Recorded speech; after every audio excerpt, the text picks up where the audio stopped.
Today, I'm going to talk about how this tortured child became the world's toughest man. Join Weekly Hacks now. I first learned about David Goggins from my YouTube home feed. Honestly, I rolled my eyes. And I was like, another push harder and harder guru. But I actually looked into his background and I realized that I was missing something. Goggins grew up in Buffalo, working at his father's roller rink. But this wasn't some nostalgic childhood job. He was 6 years old, scrubbing floors while other kids were sleeping. His father, toughness, was abusive. The kind of man who beat his wife and son behind closed doors while maintaining a business front.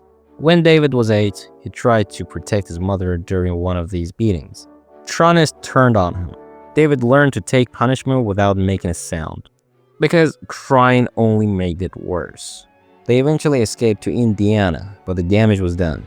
David couldn't read properly, repeated second grade, and developed a severe stutter. He was the only black kid in a predominantly white school, dealing with racial slurs on top of everything else. His body started breaking down from stress, hair falling out, skin problems, the works. By his 20s, David weighed nearly 300 pounds and worked as an exterminator. He then tried joining the Air Force, but quit. He told people it was because of sickle cell trait. But the truth is, he was scared. He'd spent so long running from hard things that it became his default. The turning point came when he was channel surfing one night and stumbled across a Navy SEAL documentary. Something about watching these guys voluntarily choose the hardest path possible hit him differently. Most people, he realized, spend their whole lives avoiding discomfort. What if he did the opposite? So he called a Navy recruiter. They told him he needed to lose over 100 pounds in 3 months just to qualify for SEAL training. Most people would have hung up. David started running that night. The weight loss was brutal. He ran until his feet bled. He lost 106 pounds in under 3 months. But here's what nobody talks about. He failed SEAL training twice. The third time, he had stress fractures in both legs. No painkillers, just duct tape. He completed Hell Week anyway. After becoming a SEAL, David lost friends in Afghanistan. The grief was overwhelming, so he did what he always did. He ran from it, literally. He started entering ultra marathons, those insane plus 100-mile races that most people can't even imagine attempted. He was kind of shit at it. He'd finished near the back of the pack, sometimes with kidney damage or stress fractures, but he kept showing up. People ask him why he puts himself through all this suffering. The answer isn't what you'd expect.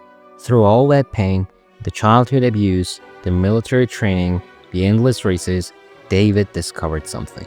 Most of us live far below our actual capacity. We have this mental governor that tells us we're done when we're really only at about 40% of what we can handle. When your mind is telling you you're done, he says, you're really only 40% done.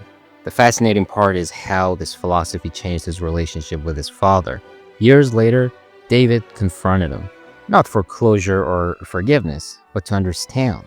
What he found out was that toughness had been abused as a child too, whipped, threatened, terrorized. David realized the trauma didn't start with him, but it could end with him. Here he learned something that's worth $1 billion. He didn't just overcome his circumstances, he broke a generational cycle. He became what he calls the firewall. Look, I'm not saying everyone needs to run 135-mile races or join the Navy SEALs. That's not the point. The point is that most of us have way more capacity than we think.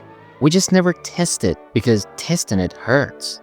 David Goggins figured out that the pain of growth is temporary, but the pain of staying the same lasts forever.